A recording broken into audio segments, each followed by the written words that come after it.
সাকিব, ধান কাটা তো আসি পড়িল, টাকা পয়সা হাতত নাই।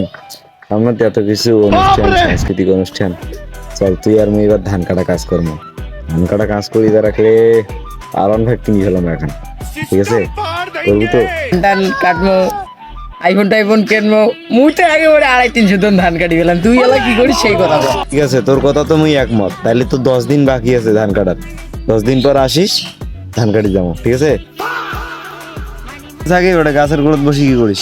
হাট, 10 দিন হয়ে গেল ধান কাটি, সবাই এখন ধান টান কাটি ফাটে ফেলেছে। হাটে শরীরের ব্যথা আচ্ছা হোক, হাট তাই ধান কাটি যাই। কি কইছে আমি ধান কেটে যাই মুই? আরে ঠ্যাং টানা বেশি নেকছাই, আজকে না যাই বুঝছি। আর পরের বার নাইলে কাটমো ওলা ধান। ধরো, ঠিক কথাই করছিস। বাল কাটে ধান, শরীর ব্যথা দেওয়া যাবে না। মুই বসি রেস্ট নেই, শরীর কোনো রেস্ট দেওয়া কষ্ট দেওয়া যাবে না। বসো, খাও আর ঘুমাও, লাইফ স্টাইল।